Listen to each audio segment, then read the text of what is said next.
confused as to whether some writers decide to continue their series or if a sequel is an editorial or publisher mandate.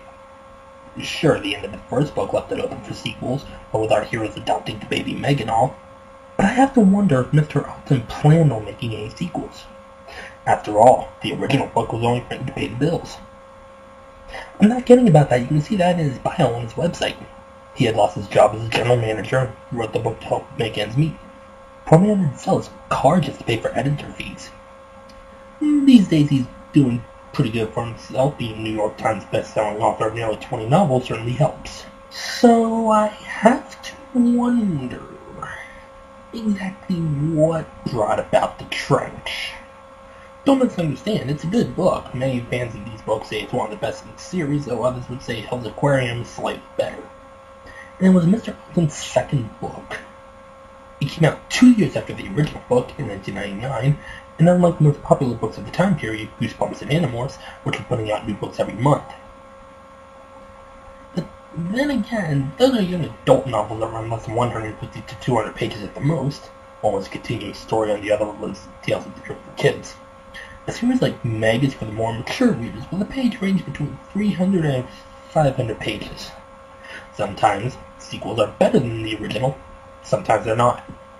Using the Goosebumps example again, Night of the Living Dummy 2 is better than Night of the Living Dummy 1, and I think you know how I feel about the fucking Monster Blood books.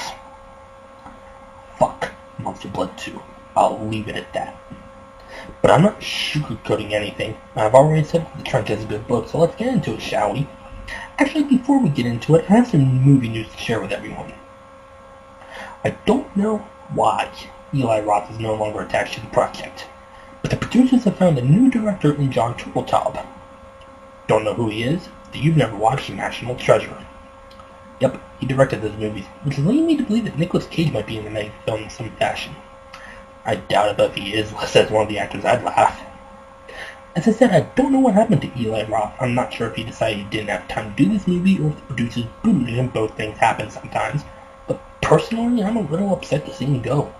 Many people would probably cheer upon hearing this, as I doubt they like his movies, what with how they're basically gore fest and they think his movies shouldn't be that. But have they even read the book? Mr. Alton says he's not a fan of gore, but these books get graphic as hell. And when we have a plot to cover, and oh boy, it's a doozy. It's nowhere near as complex as, say, Metal Gear Solid 2, but, well, we'll see. We open up down the trench with a research team aboard a small sub, the Proteus. This team is working with a fellow named Benedict Singer, who owns a company called Geotech Industries, GTI for short. The four-person group is part of a larger team of scientists and researchers staying on a deep-sea research vessel called the Benthos. As the Proteus goes along, they catch something on the radar, something that starts attacking them. During the attack, the sub is ruptured, and sudden change in pressure kills everyone. Off goes the weasel. Let's check in with Jonas and Terry Taylor. That's right, folks, they got married between books. It's been 4 years since the events of the last book, and they even had a kid on the way. Sadly, Terry had a miscarriage due to the high amounts of stress the two were facing after the Lagoon opened up for business. You see, the Lagoon got hit with a number of lawsuits from friends and families of the people who were killed by the shark in the last book, and I'm pretty sure there were even a few people who were just looking to get a quick buck. Remember what I said about negative repercussions against Jamstack and the Tanaka Institute? Yep, the decision to try to capture the shark has come back to bite them. Hard. This put the Tanaka Oceanographic Institute into deep debt and forced Masao to take a deal offered by Benedict Singer and his company to keep the lagoon open.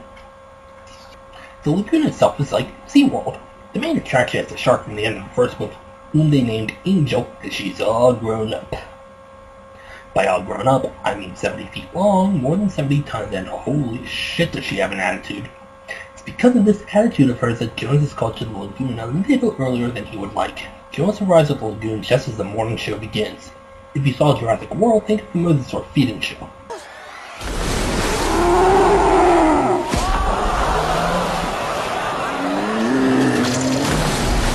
Yeah, something like that, only Angel's being fed entire cows.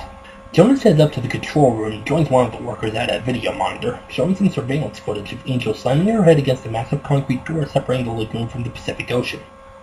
It's clear that Angel wants out.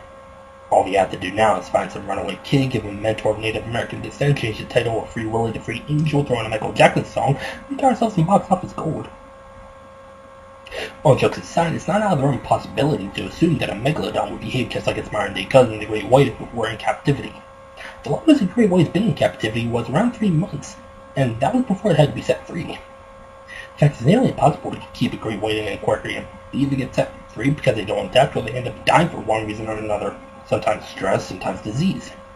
I've never heard of a great white lasting longer than 3 months in an aquarium. The fact that Angel has lasted 4 years is astounding. Sure, she's done this sort of thing before, nearly knocking herself out in the process once or twice, but this time she seems serious. Like every other time she was just testing the doers. Mac has also come to work for the Lagoon. He and Jonas talked about asking GTI to help reinforce the gate. This would mean closing down the Lagoon and sedating Angel until the job is done, which would take quite a few weeks. We also have the budget for this job, good $3 million. According to Mac, their liaison to GTI, a woman named Celeste, would never go for it, so they start coming up with an idea to do things on their own. Just then, Jonas gets a call to visit Masao. It's here that Jonas learns about the Proteus incident, and Masao delivers a message to Jonas from Benedict Singer. He wants Jonas to meet on board his personal research vessel, the Goliath, to discuss what went wrong and how best to prevent such an accident from happening in the future. Jonas insists that he can't go, not with Angel acting the way she is. So instead, Terry agrees to go. Also, it turns out that Celeste Singer is going to be on the ship. Terry can't stand that woman. From the way Terry describes Celeste, she's the type of woman who thinks her shit don't stink. Then apparently she loves flirting with Jonas behind Terry's back. Oh, bitch. Knowing Masao describes Benedict Singer. He's apparently one of these people who knows how to get under someone's skin and has backup plans for his backup plans.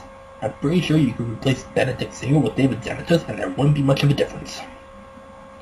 We actually get to meet Celeste, and yes, she's a bitch, not just to Terry, but also to the poor helicopter pilot who brought Terry and Masao out to Benedict's research vessel. Even Terry and Masao telling her why Jonas didn't come doesn't make her change her mode. Anyway, enough about that. Let's meet the man in question, Benedict Singer. Seeing this guy makes me think of Patrick Stewart, minus the whole thing with the eyes being the result of a chemical accident. Sounds like something out of a Spider-Man comic, doesn't it? He offers Masao and Terry some dinner before they get to business. That being the destruction of the Proteus and the death of its crew, which, in Celeste's opinion... It was at this moment that Nathan knew. He fucked up. Oh, I almost forgot. Benedict likes dropping Latin phrases into his speech. Get used to that. Root tries to come up with some kind of agreement about the Proteus and what both parties are going to do about it. Since the area of the destruction sub was in falls under American jurisdiction, that doesn't leave a whole lot of options. And there's also not much wreckage to examine either, considering the ship got crushed like a tomato can, though according to Celeste, most of the wreckage got washed out current, which Terry knows is bullshit. Benedict agrees to gather up the records that Goliath has on the incident, but they can't get down to his research vessel, the Benthos, until 2 more subs, the Prometheus and the Epimetheus, crisis is a mouthful, arrive at the end of the week. Meanwhile, up in Washington State, SeaWorld is releasing a captain named Tootie back into the ocean. Back at the Lagoon, a bunch of idiot teens are heading into the employees-only part of the observation area to poke fun at Angel. As you might expect, turns out making fun of a 70-foot cousin to the great white shark is a very bad idea, because Angel shatters the glass and eats them all. Back at the Goliath, the subs have arrived. Benedict gets a call about Angel going nuts, which causes Masao to pass out. He needs to eat more bananas. That night, Benedict tells Celeste to go back to the mainland with Masao, though he seems to have some sort of ulterior motive. Call it a hunch. Jonas meets with Masao and Celeste when they arrive in Monterey, and they start talking about the incident with the idiot teenagers with the lawyer that Celeste has brought along. On the plus side, the Lagoon is rolled out till August. Silver lining, right? Jonas waits until the lawyer leaves before dropping the bombshell on Celeste. You know, the one about Angel wanting to get out. Rather than discuss things in the office, Celeste invites Jonas out on a business date. You heard that right. And what does Celeste spend half the time there out doing? Flirting with Jonas. The other half of the time is spent giving her life story about how Benedict basically raised her after she was left fatherless thanks to the Chernobyl incident in 1986. I guess her mother died shortly afterwards because Benedict raised her since she was a teen. And now here she is, a femme fatale that I did not like from the day I picked up this book. And I think Jonas feels the same way because after giving a brief recap of the first book, Berg, they're a bird novel, he goes on. Jeez, seeing Celeste though, tell me she gets eaten. Fuck you. Let's check back in with Terry, shall we? Yeah, we're gonna be bouncing around a lot in this one. She's taking an early morning stroll, and by early I mean just past 2:30 in the morning, along the upper deck of the Goliath because she's having trouble sleeping. She hasn't even gotten into the water yet, and she's already suffering insomnia. Well, one reason she can't sleep is because she's thinking of DJ. What? Don't tell me you forgot her brother and how he was the first victim of the Meg last time. And when she taps into her inner Nancy Drew and starts snooping around the ship, eventually coming across what looks like a nuclear reactor named Tokamak. According to Microsoft Word, that's not an actual word in the English language. Then again, maybe it's not supposed to be English. Doesn't sound Latin, that's for sure. But I might be getting a little ahead, so let's take a step back. Terry also gets caught by some technicians, but manages to fool them into thinking they had spotted a drunk Russian who's passed out topside. Does Benedict suspect anything? We're not entirely sure. I have to jump ahead once more and give the book this. It certainly keeps you guessing, at least with Terry's part of the story. Yeah, unlike the first one, which was just a much larger scale version of Jaws, this one has two plotlines going on at the same time. Jonas dealing with Angel getting out of control, and Terry getting mindfucked by Benedict. I'm sorry, did I just give something away? Speaking of Jonas, he's brought Mac along with him to find out just how much damage Angel is doing to the gates leading from the Lagoon into the Pacific. The afternoon show is about to start, meaning Angel is going to be distracted while Jonas goes down to survey the damage. Too bad he didn't account for that school of great white sharks hanging around, one of which bites him. Badly. He manages to get back in Mac's mode before passing out from the pain and the blood loss. I wonder what Terry's doing right now. Probably something girly.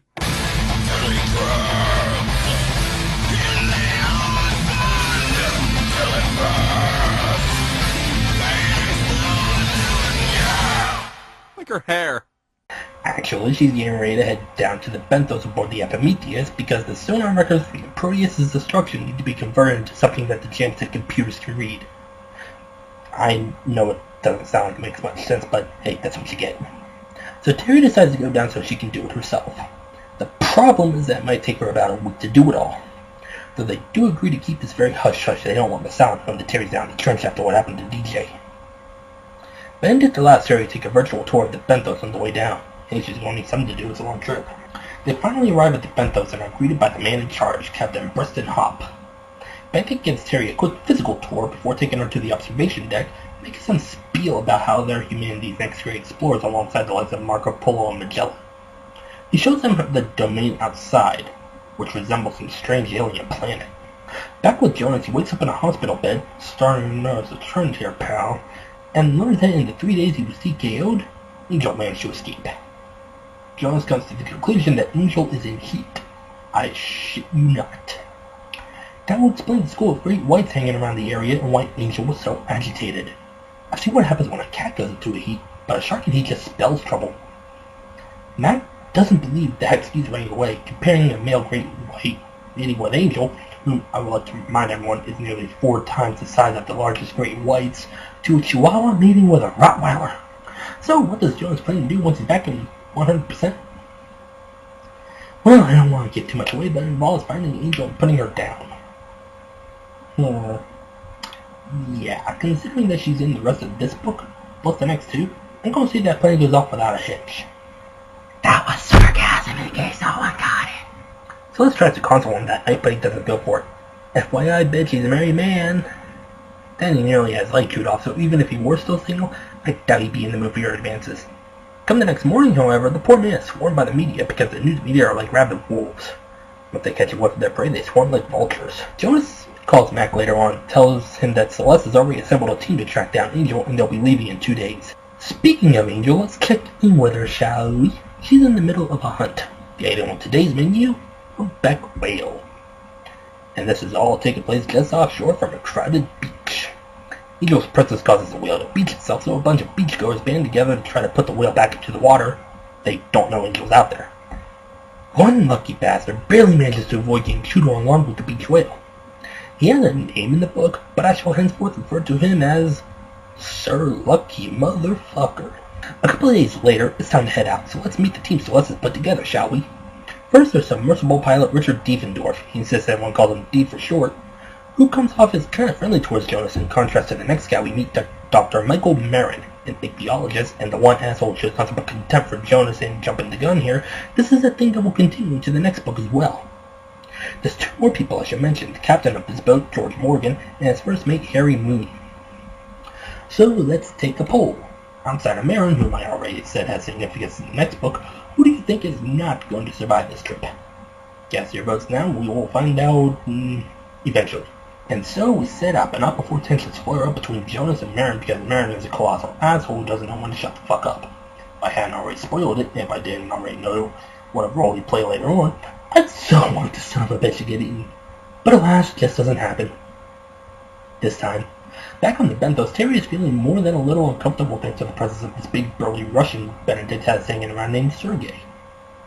Takes Terry to the unit's hangar. The Bentos is a research vessel, so it makes sense for them to have these things, especially since it was part of the deal with Jamstick when they bailed out the Tanaka Institute, just as the Prometheus arrives to take one of the devices out. Tensions flare once again as Sergei tries to force himself onto Terry, but Terry is ready with a knife to the thigh. Ouch. And then she threatens to slit the bastard's throat if he tries that shit again.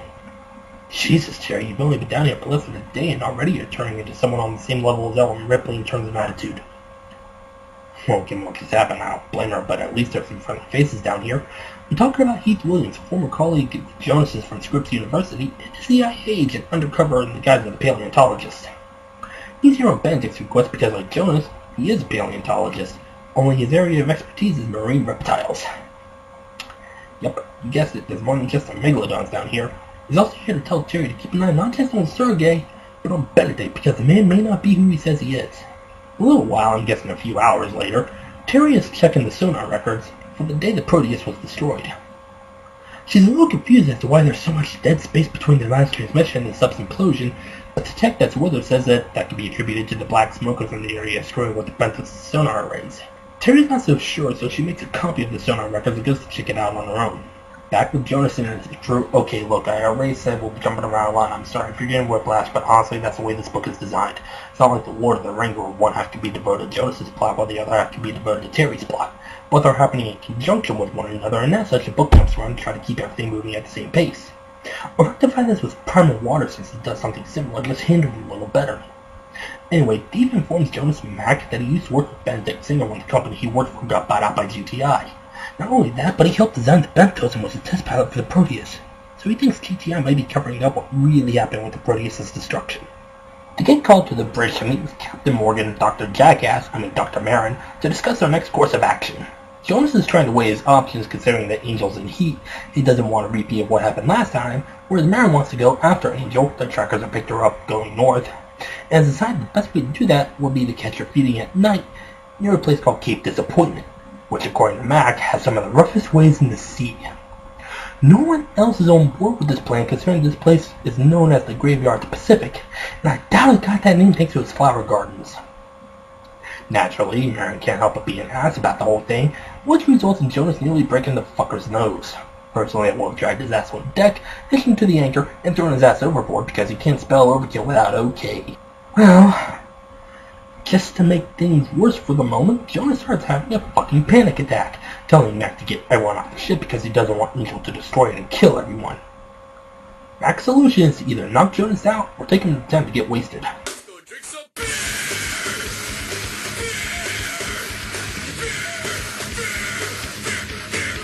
I'm tired of all this talk. Let's get an action scene in this sci-fi book.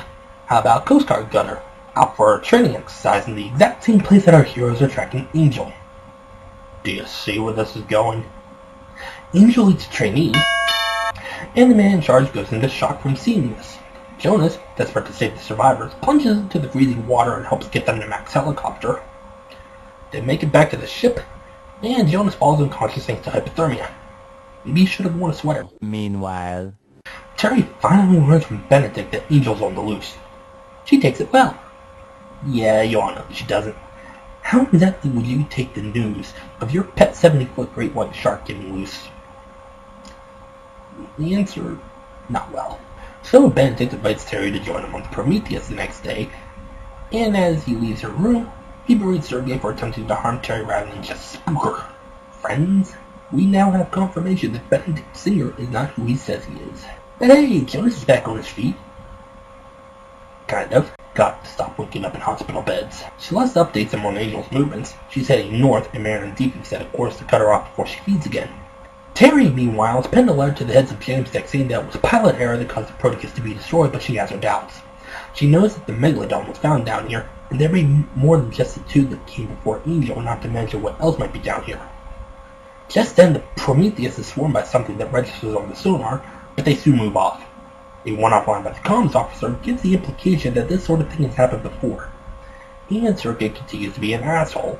How many pages before he dies? She had a meeting with the captain, and they discussed the creatures that were chasing them earlier. He's not sure what they are, only that they hunt in packs. She asks Benedict the same thing when he joins them, but he just gives her the equivalent of, though he does it in an eloquent Shakespearean fashion.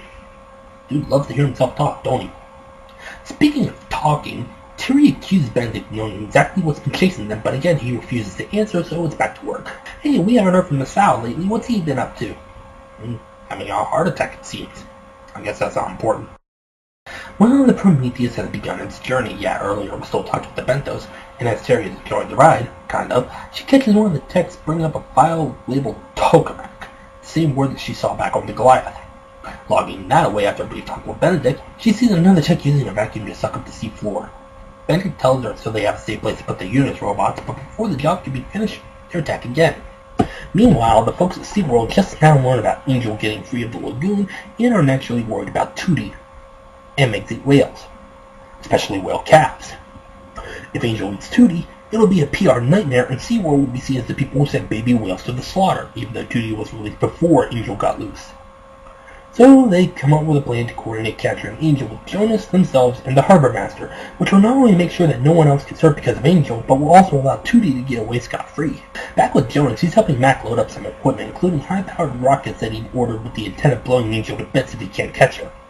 Mac thinks Jonas has some sort of death wish stemming from survivor's guilt, something Mac apparently went through during his tenure in Vietnam. Remember, this book was set in mid-2001, so I'm sure a memory like that would still be fresh in Mac's mind. Then again, with a situation like Nam, it's hard to forget, but I'm getting off topic. Back to the story. Jonas and Mac get the news about Misao's heart attack, but the good news is that Misao's going to pull through. Worse for Jonas, Mac drops the bombshell of Terry being in the trench.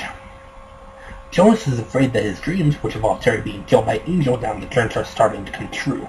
Celeste shows up and tells Jonas that he's got a phone call from the guys at SeaWorld. They start coordinating Angel's capture in Grays Harbor near where Tootie was released.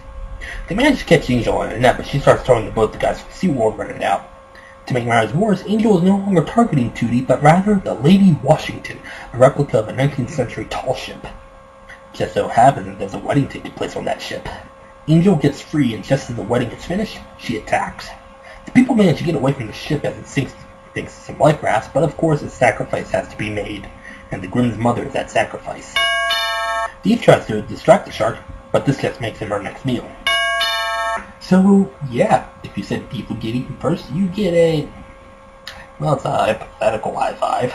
I'm tired of all this action. How about some Metal Gear Solid featuring Terry Taylor? She's sneaking around the Bethos trying to find out what Benedict is hiding, because by this point not only has the reader learned that Benedict is hiding something, but so has Terry. She bumps into Heath, who decides to help her access the Tokamak files. Also, it turns out that Heath was in the Navy at the same time as Jonas, and they worked on the same deep-sea project. Anyway, Heath spells it out for us. Tokamak is used for nuclear fusion. If you saw the first Iron Man movie, it's basically the arc reactor. Okay, that's fine. It's essentially a perpetual energy source, but Benedict funding comes from less than friendly sources, including Osama bin Laden. Excuse me while I go sit in the uncomfortable corner. Okay, I have to stop this for a moment. I get it. This book was published in 1999, but by then people still had the 1993 bombing of the World Trade Center fresh in their minds. In fact, it's even mentioned in this book. The book is set in mid-2001, but again, was published in 1999, so the terror attacks of September 11, 2001 obviously hadn't happened yet. I can understand Mr. Alton wanting to have a human villain this time. After all, humans are more complex than a shark that just swims around and eats stuff when it gets hungry. Benedict has a sort of shade of gray about him, in that he appears to be a likable fellow, but there's something much more to him underneath. The person we saw earlier was just a facade that he puts up with when dealing with his colleagues. According to Heath and a few other people Terry's talked to, he's a completely different person when on the job. Everyone aboard the Bentos is terrified of him, because they know that he can make their life a living hell, but at the same time, these people were recruited by Benedict because their lives had taken a downward spiral. People on drugs, people without work, so on and so forth. We don't see it outright, but his outburst at Sergei earlier hints at an evil madman beneath that facade of his, and he just confirmed that. After all, who else would consort with the most evil person of our generation? But I really don't know why Bin Laden was written in as one of Benedict's beneficiaries. Mr. Alton could have chosen anyone. A dirty politician, a rogue scientist wanting to make a name for himself. But a terrorist? You don't need to be in line with Al-Qaeda to be an evil asshole. Sometimes you just need to be an evil asshole. Let me give you an example from another book that was topping charts at the time, or rather a book series. Animorphs. While at this point it had been established that both sides had their heroes and their villains, there was a distinct shade of gray, and the only outright evil character in the series was the main villain, Viscera 3. He didn't need to have affiliations with terrorists or the like, he just needed to be evil for evil's sake. And while that was a series for young adults that could get away with something like that, sometimes that's really all you need. Of course there's more to it than that, but the point is you don't need to have your villain to have certain affiliations to be evil. Sometimes they just need to be a villain for the sake of being a villain. Now that we got that bit of uncomfortableness out of the way, let's rewind a bit and bring up something I forgot to bring up the last time the Prometheus was out. They picked up a fossil that Terry and he think might be connected to the creatures that were chasing the sub. It's a reptilian fossil, but they can't quite identify it yet. They decide it's best to leave Heath to his work and keep up his cover. Remember, he's the CIA posing as a paleontologist, and head back to their cabins, unaware of the cameras that are watching them. Smile, your uncandid camera. The loss of Heath hits everyone pretty hard, but there's little time to mourn. There's a shark out there, and they need to find her before she kills again. But to do that, they need the proper equipment, so Celeste puts out a call to a GTI to get an abyss glider sent over, while Mac heads ashore to secure a new helicopter. His was damaged earlier. Meanwhile, Jonas and Marin go at each other's throats again, and judging by the conversation Marin and Celeste have a few moments later, this is exactly what Celeste has wanted to happen. We're not really sure why, but the implication seems to be that they want to make Jonas look like a fool who isn't capable of keeping tabs on Angel. A few hours later, Jonas and Celeste head ashore to run some errands. This means pulling a Sam Fisher and sneaking past the media because, again, they're goddamn fucking vultures. And after they do some shopping, they stop for dinner at a fancy restaurant. This leads to Celeste admitting that she's hoping Jonas and Terry will split up because she wants Jonas all to herself, and telling him that he's become obsessed with Meg since the incident on the sea cliff 11 years ago. According to Celeste, that's why Jonas's marriage with Maggie went downhill, though of course she had no idea until Jonas told her just now that Maggie was the first Meg, Angel's mother. The conversation then switches to the topic of Nassau, and how Celeste thinks he should retire due to the high amounts of stress generated not just from the onslaught of lawsuits from 4 years ago, but also because of Angel. The talk shifts gears again to Jonas's mission in the Devil's Purgatory back then, which he refuses to talk about because that mission was classified, and even though he's not in the Navy anymore, he still can't discuss it, not with any non-essential personnel. In other words, this bitch. By the time they get back to the ship, the reporters are gone and the abyss glider has been delivered, but there's a problem. It's the deep water version, the AG-2, which is something Jonas absolutely refuses to even look at, let alone climb in. Celeste tries to calm him down by inviting him for some sexy fun times, but he refuses. Man loyal to his wife if nothing else. Back on the Bentos, Heath has dated the fossil they found, and has confirmed that it's related to the creatures that attacked the Prometheus, and that the ones outside might be even bigger and more dangerous than even the Megalodon. Oh, did I mention they're pack hunters? Could you imagine if the raptors from Jurassic Park knew how to swim? Well, these things aren't raptors. He thought himself what they are just yet, so he sent Sergei off to fetch Benedict so he can tell him in person. Benedict, meantime, is talking with Terry again, who wants to go aboard the Prometheus one more time. And as if we didn't need any more proof that this guy had an evil side, he starts name-dropping some of the most infamous murderers in history, including Genghis Khan, Adolf Hitler, and Saddam Hussein.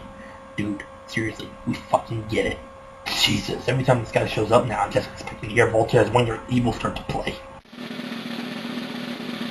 And it's so easy when you're evil. This is the life you see, the devil tips his hat to me.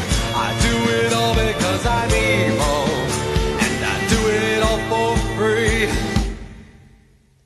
Your tears are all the pay I'll ever need. Terry joins Benedict on the Prometheus a few minutes later, and yes, Sergei's there too, but Terry makes him heal by threatening to see Benedict on him if he so much as looks at her funny.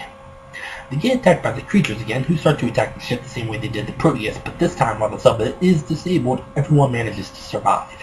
With the Prometheus out of the picture, Benedict orders the Epimetheus to be brought down, complete with a new crew save for Terry. So he goes to meet with Heath and find out just what the hell these things out there are. Turns out that they've been hounded by a surviving species of pliosaur, namely Kronosaur, that have evolved to be permanently aquatic, complete with gills. So, yeah. We have yet another aquatic monster inhabiting our oceans.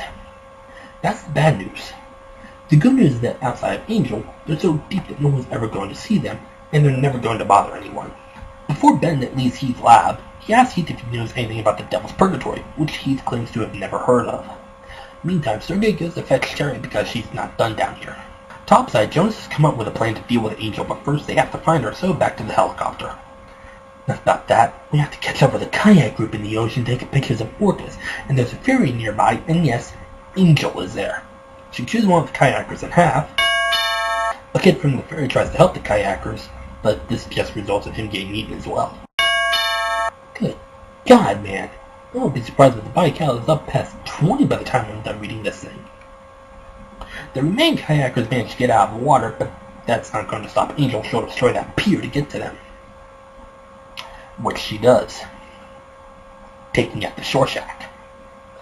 Man, Ray Rocket's going to be pissed. He had one more payment on that thing. As for Terry, she missed her trip back to the surface because Sergei was keeping her holed up in a room on the Benthos, which means she's going to be down here for a bit longer, this time working on the Epimetheus. While she waits for the other sub to get down here, she meets with Captain Hop and asks for Heath, who apparently headed topside earlier. Terry then asks for his help in getting out of here by stealing the Epimetheus and making for the nearest island, but there's a few problems. One is that the nearest island is a good couple hundred miles away. And two is that they will never outrun the Goliath, meaning that whether she likes it or not. Terry is stuck in this cell 7 miles beneath the water with a drunk Russian who wants to rape and kill her, and a man with a serious superiority complex. Well, Captain Hop doesn't exactly agree, though he does tell Terry to meet him in the Epimetheus hangar early in the morning. While Terry waits in her room, she starts getting the distinct impression that the deployment of the Jonas robots is just a ploy for something else. Something that may have to do with the arc reactor on the Goliath. She goes to meet with him at the designated time, only to find him dead due to a slit throat and Sergei waiting there. He tries to, well, let's just say violate her, but Terry is quick to respond, kicking the bastard in the balls, beating him senseless with an iron rod, breaking his hand, stealing his key card, and locking him in the hangar, where she then proceeds to go to the control room, open the doors, and watches the sudden change of pressure make Sergei's head explode like a ripe melon. Today's lesson: don't fuck with the Japanese chick. Actually, the smell of fresh meat brings in one of the Kronosaurs, which proceeds to remove all evidence of Captain Hop and Sergei's bodies. Well, how was that right about the bastard getting eaten? This is why you don't trust the drunk Russians. Well, we got a problem up top. The Canadian government is blaming Jonas and his crew for the death of the kayaker and the kid, as well as the damage to the pier, and they want to take over the hunt for Angel. Here's the thing, though. The Canadian government isn't responsible. The Tanaka Lagoon is. After all, if a lion escapes the zoo and kills someone, is the city responsible? No, the zoo is. But what the Canadians aren't taking into account, apparently, is the fact that Angel is a shark, and sharks swim in the ocean. And only a small portion of the Pacific is under their jurisdiction, which means that by nightfall, Angel will be in Alaskan waters and back in American hands. The plan is to cut her off at Kodiak Island and drug her using sea lions filled with anesthesia. On the plus side, Masao's up and ready to go, but then he gets word that Terry's still in the trench, so he asks his assistant to contact a buddy of his from the naval base at Guam so he can fly out to the Goliath and ask Benedict just what the fuck he's doing. Celeste sends Marin to track down Jonas for another round of info prying, but Jonas is nowhere to be seen, so Marin takes his time to sabotage Mac's helicopter. Jonas is actually in his room with Mac, getting ready to put his crazy plan into action. His plan requires the ship to tow him, he'll be in a small outboard, just in front of the bait they're going to use to drug Angel with. And when he has a clear shot, he'll make the killing blow. Before he can do that, he's intercepted by Celeste, who demands to know about the Devil's Purgatory on the grounds that she's worried about Benedict and Terry, whom Jonas has just now found out is still in the trench, and according to Celeste, it's because Terry won't leave until the last robot is in place. Later that night, Jonas heads up on deck to take his ship watching the bait and waiting for Angel, and decides to put his plan into motion now. He checks the bait and has the speaker system from the Lagoon into one of the sea lion carcasses, while Mac perhaps a grenade launcher. Jonas hitches the outboard to the ship and listens for the underwater acoustics for any sign of Angel. This leaves Mac in the helicopter, flying 100 feet above the water with a rescue harness in case things get a little too hairy down there. But Angel's not close enough. She's up the coast tracking another ferry. She stops when she smells the sea lions and starts heading for our crew. Jonas is about to call it a night when Angel finally shows up. Jonas takes aim with the grenade launcher and pulls the trigger, but nothing happens. It's like the gun's firing pin has been removed. To make matters worse, someone cut the line holding Jonas' boat to the ship, so now he's drifting with 2 dead sea lions and one very large, very angry, very hungry shark. Mac clips Angel's dorsal fin with the helicopter's landing gear, causing him to spin out of control. He crash lands on the deck of the ship, and after hauling himself out of the helicopter, hauls Jonas back on board, where Jonas passes out. Again. Terry meets with Benedict in the observation room, where he shows her the Kronosaurs outside. He knows that they've developed a taste for human flesh, no doubt having eaten the remains of the Proteus crew, but decides that the Benthos and the Epimetheus are going to continue their mission, and he wants Terry on the sub when it departs in a few moments. Terry tries to refuse, but Benedict insists. Too bad for him, the Kronosaurs outside have other plans, and they start ramming the Benthos. As for Jonas, he's once again waking up in the hospital after suffering a bout of hypothermia. Again. It's been 3 days, so rather than wait for him to get up on his feet again, everyone else headed out to the Bering Sea to take part in the most extreme episode of Deadliest Catch. Sometime later, Celeste shows up, bringing a phone so he can call Harry as soon as he's ready. He takes his time to tell Celeste that as soon as they found Angel and put him down for good, which is something Celeste objects to, but understands why Jonas wants to do this, he's going to retire from dealing with these sharks for good. If that's the case, Jonas, then would you care to explain why there's 3 soon to be 4 more books in this series, plus a spin-off series dealing with the Loch Ness Monster? You might go on an almost 20-year hiatus, but that's because of events out of your control. But I get it. You and the Tanaka Institute might be responsible for the megalodons being reintroduced to the ecosystem, but Angel's in her natural habitat. Like her mother in the last book, she's a scientific breakthrough that you've not only studied, but also put on display for the world to see for the last 4 years, watching her grow from a baby meg the size of the average great white into this 70-foot-long monstrosity. But she's a wild animal, born in the wild, raised in captivity. It's much harder to train a shark than it is a dolphin, and I imagine that, like the raptor handlers in Jurassic World, more than a few got chewed on. But she doesn't see Jonas as a father figure. She sees him as the supplier of the food, and if he's not careful, her next meal. I get the feeling that Celeste, and by extension Benedict, keeping Angel around is all about the money. I don't mean the money that she brings in through ticket sales, but the money that the Tanaka Institute uses to pay GTI for bailing them out after that onslaught of lawsuits. The Tanaka Institute owes GTI, and Angel is the face of both companies. If Angel dies or is never brought back to the Lagoon, there goes the deal. While GTI is a global company that has profits coming in from all 7 continents, the Tanaka Institute has this one-time Lagoon and a deal with the Japanese government, and that's already in question. If Angel is killed or is never brought back to the Lagoon, the Tanaka Institute goes under.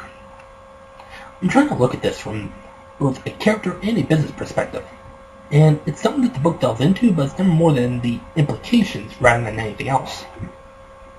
With a situation like this, you've got to read between the lines. It would be the same if something similar happened at SeaWorld. I hate to bring up a terrible movie, but imagine a scenario like the one in Jaws 3, only instead of the shark getting in and attacking, the shark gets out and starts attacking people. Of course, SeaWorld would be held responsible, and if SeaWorld's made any deals with someone, for the sake of discussion, let's say the World Wildlife Foundation, then it would be in the best interest of both companies to get the animal back before it did any serious damage or worse, killed someone.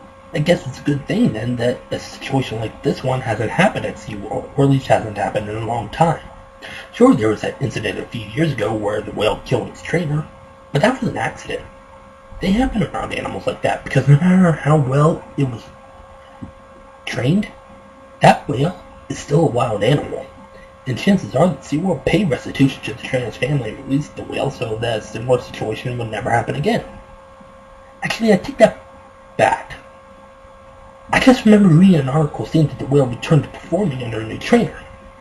I don't know how valid the article is, but that's the best I can come up with. Back to the story, it's hard to find. The rest of the crew are so flummoxed as to just where exactly Angel might be. After all, the Pacific is a big place. It's the largest ocean in the world, more than double the size of the Atlantic. The only ones picking at the sea lion carcasses are some orcas, which I imagine are getting pretty baked right about now. I was gonna chase some seals, but then I got eye. I was gonna fight some sharks, but then I got eye. My pod hates my guts, and I know why. Because I got eye. Because I got eye.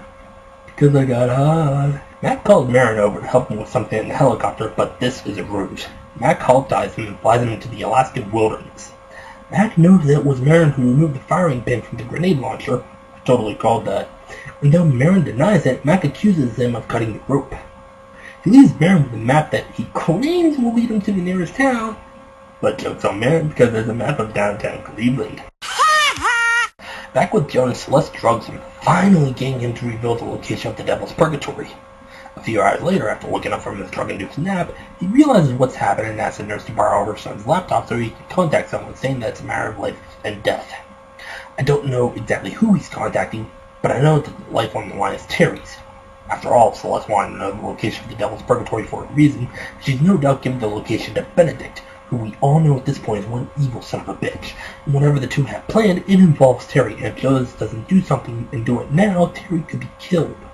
Back aboard the Benthos, Benedict has appointed another Russian, this one not constantly drunk and wanting to rape and kill, to the position of captain. And the new captain figures that it will take about 3 days to get to the coordinates Celeste got from Jonas. Also, Benedict knows that Terry killed Sergei earlier, but he doesn't really care. After all, Sergei deserved to have his head blown up and then shoot on for being a careless drunk. As for Terry, she's once again pulling the Metal Gear Solid and snooping around the Benthos again, where she comes across what appears to be... Wait, Benedict has the Allspark? I thought that thing landed in Hoover Dam. Nah, I'm kidding, it's just another nuclear reactor, but this one's powered by manganese nodules. Remember me bringing them up in my quick look at Meg Origins? That's why Benedict wanted to know the location of the Devil's Purgatory.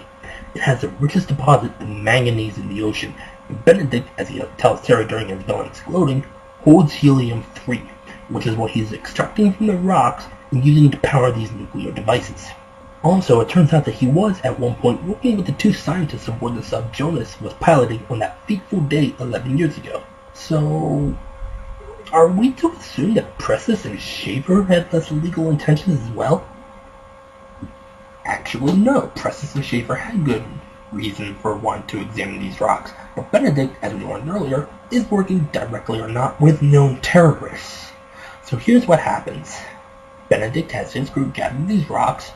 He harvests the gases from within them to power these nuclear devices, more than likely nuclear bombs, which he then hands over to his conglomerates in return for the money they put into his company. Jonas is back on his feet and meets the crew at Dutch Harbor. My god, this is Deadliest Catch. All we need now is Mike Rowe to narrate this will be said. Mike Rowe audiobook. As for Celeste, a GTI helicopter picked her up earlier and she took off, taking everything she had with her. I'm guessing she's also more than a little sour Mac was dropping her fuck buddy Marin off in the middle of nowhere, Alaska. Good thing it wasn't nowhere, Kansas. I hear a lot of weird shit happens out there. Jonas meets with Morgan and Harry, who are about to shove off and go back down to the Bering Sea, but Jonas insists they make for the trench. He figures that Angel will be returning to where her species came from, at least in terms of modern times. After all, Angel's not following the migratory patterns of the whales like her mother was. She just wants to go home, meaning that she'll follow the built-in GPS if she has to find her way back to the trench. Also, Terry's down there, so there's some personal stake in this for Jonas. Speaking of Terry, she's joined Benedict and the new captain in the observation deck as the Benthos begins to move from its current location to the Devil's Purgatory. The Kronosaurs outside don't want them to leave, having tasted human flesh and seen the Benthos as the source of that food. Makes sense, I guess. It's the same reason why bears sticking around and people are baiting them or just leaving out scraps of meat. Actually, I think I'd rather deal with a bear than an angry water lizard. Jonas and the crew get word of Angel attacking a sperm whale during a documentary shoot by some Discovery Channel crew, and judging by the position of the attack, She'll be at the trench in a few hours, maybe more, maybe less. Mac and Jonas decide to fly out, first thing in the morning to see if they can't spot her, but in the meantime, they have some loose ends to tie up, and by that, I mean Harry Moon, who, it turns out, was the one who cut the rope the other night. But he claims to have good reason. He's CIA, so he knew what Benedict was after, and rather than risk Jonas telling Celeste anything, he decided it would be better just to get rid of him. Yeah, see how well that worked. Benedict gets a message from Celeste. She'll be coming to the Benthos aboard the recently repaired Prometheus. As for the Epimetheus, Terry is going out in the sub for its next mission. Takes the opportunity to observe the place. Remember earlier how she asked Captain Hoff to help her steal the Epimetheus? Yeah, I get the sense that that's what she's planning. While down here, farming for more rocks, they get a blip on sonar. A single blip. Bigger and faster than any Kronosaur. Angel has come home. The Benthos picks up the Epimetheus, but not after the smaller sub takes a nasty beating by the Kronosaurs, leaving at least one person TKO'd. Everyone gets out safely, and a few moments later, the Epimetheus is destroyed, crushed by the immense pressure in the docking bay. Similar to the Proteus at the beginning, but at least this time, everyone survives. Hey, you know one character we haven't heard from in a while? Masao. He's meeting with his consort and CIA agent at the Guam Naval Base, where he learns about Benedict's involvement with terrorist organizations. In this case, Sudanese terrorists. The CIA didn't do anything about it because they just weren't prepared. Masao calls the guys out on this line of bullshit, accusing them of actually wanting the Tanakis to go under, while deliberately putting the life of his daughter and son-in-law in jeopardy. Are you guys still with me? I hope so. We've only got about 50 or so pages to go. We're almost done, guys, so hang in there. The Benthos has finally reached Devil's Purgatory, and now that they've reached their destination, Benedict decides there's no more reason to have Terry around, but he can't allow her to return to the surface knowing what she knows. That means that Terry has to die, and at the moment, Terry's locked in her room, waiting for the moment when Benedict shows up to do the deed. But she isn't just going to sit and wait because she's found a ventilation shaft that she can use to sneak out of her room and hopefully find a way to get off this boat. But the Kronosaurs are going to make that difficult. They're getting more aggressive, attacking the Benthos directly, starting with the ballast tanks. It's enough to cause some of the tanks to rupture and implode from the water pressure, and some of the other tanks to start leaking gasoline. With no ballast to support them, the Benthos falls back to the sea floor. Jonas, Mac, and Harry are on their way to the Goliath. The idea is to essentially force Celeste to have Benedict release Terry, bringing her topside. But there's a problem. Masao is there to meet them. No, that's not the problem. The problem is that Masao's bringing news that Terry was killed when the Epimetheus was destroyed, which we the readers know is bullshit. Celeste is there, and she tells Jonas about the Kronosaurs show, and shows Jonas a videotape, remember those, of the Epimetheus being destroyed. But something seems off. Jonas insists on going down there to make sure for himself, but Celeste refuses, saying there'll be no room for Benedict and his crew in the sub she's taking. Yeah, remember, she's going back down to repair Prometheus. While she's doing that, Jonas and Mac examine the tape and discover that it's been tampered with, so Mac raised the AG-2 for Jonas to go down and get Terry out of there. Speaking of Terry, she's playing Master of Disguise as she tries to find a way to get off the Benthos. At the same time, Celeste is approaching, and Benedict learns that Terry has escaped. She tries to hide the Prometheus, but is spotted by Celeste. The two have a quick scuffle before being separated by the new captain, who, under Celeste's orders, locks Terry in the hangar while Celeste goes out to meet with Benedict. She drugs Benedict and tells him that she's going to be taking over operations for GTI. But then Benedict drops this bombshell. I am your father. Yes, friends. Benedict Singer is Celeste Singer's father, which means that... Oh no. Oh, God. He's been fucking his own child? No, God! No, God, please, no! No! No! No! I thought Birkin was bad. But at least Birkin had the excuse of being a literal monster who was just acting on instinct. This fucker just admitted that he's been having intercourse with his own daughter since she was barely a teenager.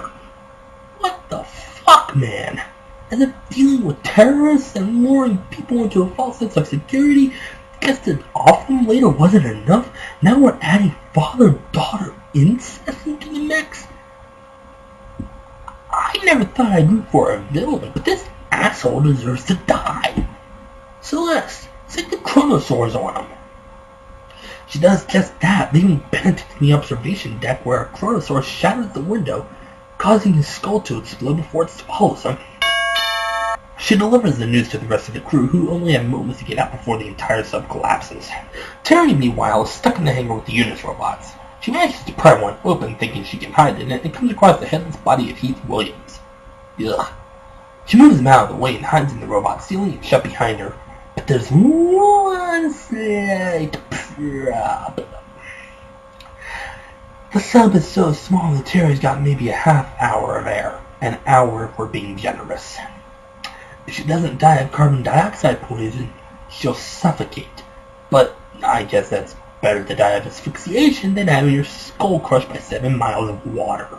Jonas passes by the Prometheus as he descends to the Benthos, with the Prometheus headed to the surface, hurrying to get away from Angel, who attacks and destroys the Prometheus, killing Celeste and everyone on it.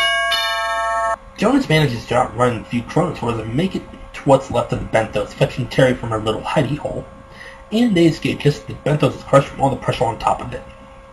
They make it to the surface, and like Raleigh and Micah from the end of Pacific Rim, sit there and wait for rescue. The goal had been to recapture Angel and bring her back to the Lagoon. The goal had been to recapture Angel and bring her home. But now Angel is back in the trench. Angel is home. Hey, wake up! I know you guys are still with me, right? Look, I know this has been a long one, much longer than just about any video I've ever made. Or right up there anyway. But there was a lot to cover in this one. The two plot lines happening at the same time as each other, the suspenseful narrative of Terry's adventures in the trench, juxtaposed with the escapades of Jonas and company as they try to recapture Angel. There was a lot to go over, and this was just the second book in the series. Fortunately, the other books won't be as complex, but many would say that the complexity of this one is what makes it so good. This very easily could have been a retread of Meg 2.0, if you will. But it wasn't. The reason it wasn't was because of what Terry was going through down the trench. And just when you think you've gotten everything figured out, another wrench is thrown into the equation.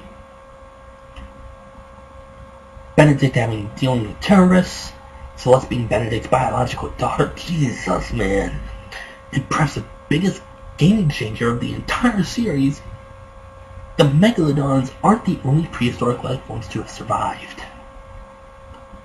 We got Kronosaurs now. Fucking Kronosaurs. Jumping ahead here, we'll have even more by the time we get to Hell's Aquarium. But before then, we have another book to get into. So it's time to put this one down for now. Next time we meet in this universe, we're diving into Meg 3 Primal Waters. I'll see you then.